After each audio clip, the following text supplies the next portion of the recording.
I don't know if you remember way back at the beginning of the day when Rick spoke about his book. That seems like ages ago. He mentioned that a large part of this challenge is political. I'm just going to offer some final words to kind of wrap up today about the political aspects and the political challenge, and hopefully provide some insights from my perspective now as a politician as to the kind of things that you need to do in thinking about a strategy that we all need to make this thing a reality.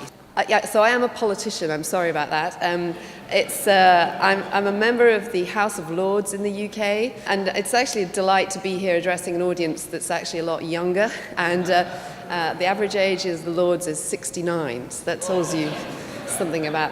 And also, actually, funnily enough, I think there are more women in this audience as well, and that's not saying much. Okay, so it's nice to not be standing in front of the Lords. I hope you're going to be a bit more gentle with me. And I know I'm standing between you and a drinks reception, so I'm going to keep it brief, but there will be hopefully a chance for some questions. What are we doing in the UK? Well, I mean, and why am I, as a politician, kind of interested in Thorium? It's really remarkable to me that we've had this technology, we've known about this technology for so long, and yet it hasn't been developed for all the advantages we've heard today. And so it was about 4 years ago when I met Kirk, and he opened my eyes to this alternative nuclear option, which seemed to have sort of none of the nasties associated with the existing industry. And I just had it in the back of my mind, and really the thing I've been working on is climate change policy in general. And the nuclear issue used to come up, and I'd always be thinking, what about this thorium idea? And then Fukushima happened. And that happened about a week before I was preparing my maiden speech to go into the House of Lords. And at the end of the speech, I just put in a reference to the fact that Fukushima had happened, because I thought it was a really relevant thing, and I wanted to make my speech relevant. And I said, I think we ought to have an adult debate about alternative nuclear options. And that kind of then kick-started a flurry of interest, and people saw that and got in touch with me. And a guy called John Tthorium contacted me, a retired businessman.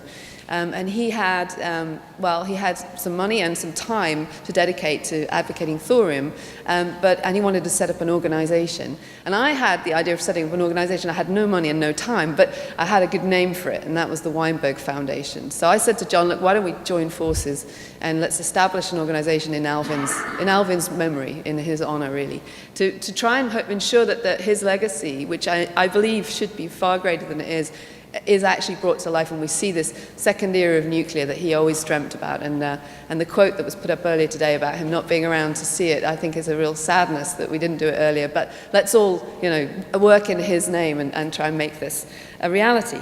So from a politician's perspective, how can you win support from politicians? What do politicians care about in relation to energy? Well, essentially they care about three things. Energy has to be secure. No politician wants to be in office when the lights go out or when the pumps run dry. That is just a suicide, okay? So number one priority is, above all else, it's got to keep flowing. It's got to be a secure form of electricity or all forms of energy. Secondly, it's got to be cheap.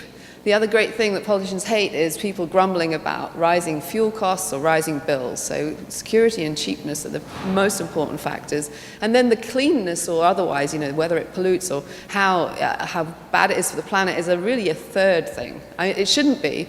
From my perspective as an environmentalist, that should be the main thing that we worry about for the future of our children and the future of the planet. But in reality, that's not how politicians think. They think in short-term cycles where the things that are going to get them elected or not is what matters. For thorium and for the thorium reactors that you want to develop, you've got to show, first and foremost, that this is an improvement on our fuel security, on our energy security, and secondly, that it's going to be cheaper than the current situation, the current things that we rely on.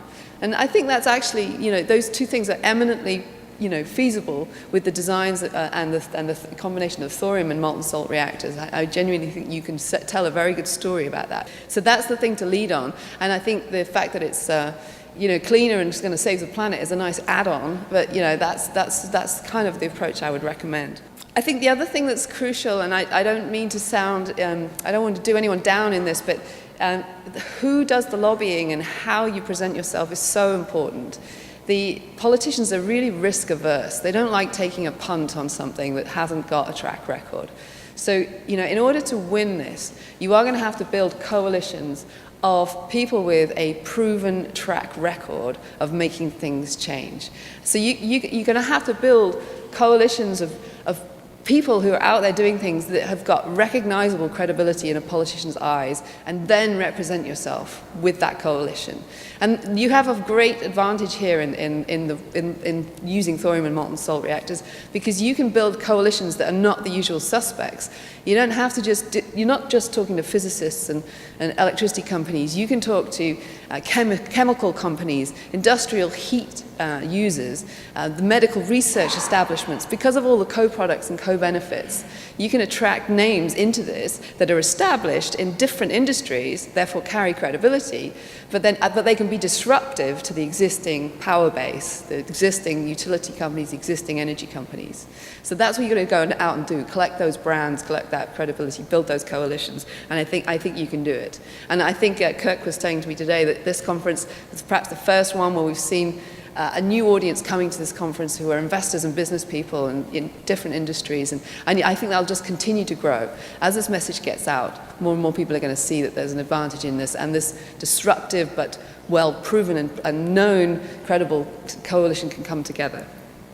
And I think I've been thinking about what's specific to the US in all of this. We've talked a lot about China today, and I have been out to China. I've talked to some of the scientists who confirm that it's all true. They are throwing huge amounts of resources. But I'm a kind of big tent kind of person, and I don't see this necessarily as a threat or something we should get overly agitated about, but we should see it as a challenge, and we should rise to it and see it as a competition. And I think the US has got aspects about its culture and the way that its political kind of makeup that make it very different to China, but it may succeed in a completely different way. So China's doing it from the top down, state-driven, publicly funded mechanism, right? You guys don't have that luxury, and so neither does Europe. We live in capitalist societies where we try and have a small government, minimum interference really from politicians, and we want private enterprise to flourish and freedoms and individual enterprise to succeed. So you kind of have this double challenge. You've got to prove not only can you bring thorium and molten salts to a reality, but you can also at the same time prove that model, that capitalist freedom model, works. But to do that, you're going to have to harness all of that private enterprise, all that good kind of the best bits of capitalism. So that's the challenge, I think. But you've got great examples, I think. And I was just thinking yesterday as I heard about the SpaceX Dragon space flight landing. This is amazing. This is a private company that's sending rockets into space and bringing them back down. I mean, could we have believed that like 5 or 10 years ago? And that's Elon Musk. He's a product of the American dream. You couldn't ask for a better poster child for this culture. So, you want the Elon Musks of this world, the Bill Gates of this world, the Google guys, to be involved in this in some way. I really think that, or if not them, then the equivalent. There are many people out there who are billionaires on the back of noughts and ones, the digital billionaires. But they're now realizing that actually the real world isn't made out of noughts and ones. It's physical. There's chemistry and physics and all those sorts of things. Elon Musk, when he was at university, said the internet was one of his interests, but the other interests were space travel and sustainable energy. These guys have got a perspective on the world that is broad and that they can be harnessed. I really hope so, anyway. So anyway, I should get off my soapbox, I think, really. I could probably go on a lot about what we're doing in the UK and some of the things that we've been doing under the Weinberg Foundation, but I'm kind of guessing you guys have been sat here listening for a long time, so actually, John, if it's okay, I'll just take some questions, and then we can all go and have a drink. Does that sound okay?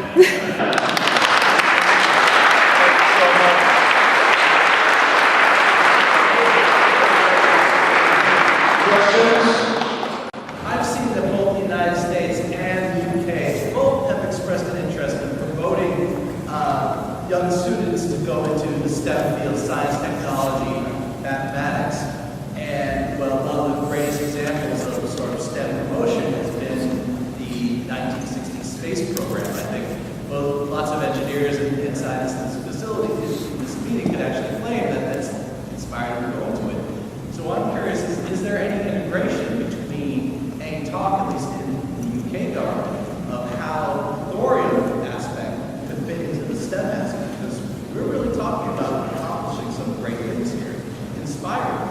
there's a growing awareness that we've got to inspire young kids into being engineers and scientists and chemists and physicists. You know, we can't expect everyone to just go and work in the city, which is kind of what's happening. Even if you've got a chemistry degree, you end up working for Goldman Sachs. And we've got to have a reason to go into these new spheres. And I think the environmental challenge, I know that politicians are a different generation generally. They're a little bit older, a little bit set in their ways. But for young people, the environmental challenge is actually really inspiring and scary, because they're the people who are going to have to live through it. And I think that the idea that they could do something that would change that and actually have a material impact is quite exciting. So I think that is definitely a hook. Politicians are just bad at keeping track of really, what's going on in a generation below them. So it might take some time for those young people to come through and really. They'll probably go into industry, I think. I think industry reacts much more quickly than politicians generally. I understand that there's a picture of Queen Elizabeth holding a kilo or so of plutonium. Can you get a picture of her holding a similar amount of thorium? Wow, that is a really specific challenge. Actually, one of the things that when you become a peer of the realm is that you have a right to speak to the Queen. Not directly, you can't just go up and say, "Hi, Liz," but you can. But yeah, I can't promise, I'm sorry. I mean, actually what you want is Kate Middleton holding it. That's more possible, that's more possible. As a politician, how would you deal with a Republican who thinks that fracking is the greatest thing under God and he denies climate change? How would you deal with a gentleman like that? Do you have to deal with him? Is he that important? I guess the whole balance of what energy you develop when is I mean, I'm not anti-gas, right? And I think the fact that gas is cheap in the US right now is actually probably quite a good thing. I know there are problems with fracking, but you guys have now reduced your coal burn so substantially. You're exporting it for the first time in a long time. This is going to bring your emissions down, without realizing it. You're doing what you said you didn't want to do, which is solve climate change. So I'm not anti-gas, and I think it's needed as a bridging technology. So I guess I would always say, this is another thing I wanted to say about how you position the lobby. Do it positively. Do it positively. Sell it on its benefits. Do not do down everything else. Don't get distracted into fights against other technologies. Don't try and kill existing nukes because they're dying anyway. Waste of your time. And embrace renewables, guys. I mean, I know I am a big tent person. I think all of these technologies are going to be needed. The renewables lobby does not fight within itself. Wind does not do down, geothermal does not, and that doesn't do down biomass. They keep themselves, as a college, collectively pushing forward. That's what you've got to start to do. You've got to start to make friends with those renewables guys. Because actually they're going to save you, I think. Because they will fill in the gap when these existing nukes fall over. They'll buy you a 10-year gap. You get your technology commercialized in that 10 years, and you're off. And you're providing baseload to back off all of those renewables.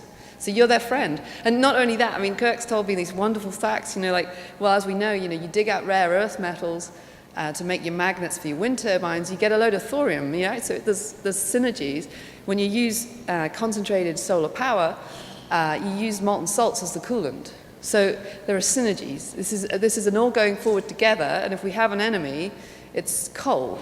Absolutely, 100% it's coal. Let's just make them the bad guys, and everyone else should be clubbing together and working together, and that's how I really believe that helps.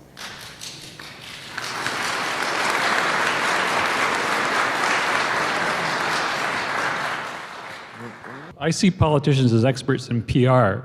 Do you have any recommendations on how to fight the paranoia of radiation? It is crazy, isn't it, how paranoid we've become about something which is entirely natural. I guess we have to just keep putting out those facts. And, there's the great book I saw someone reading, Radiation and Reason.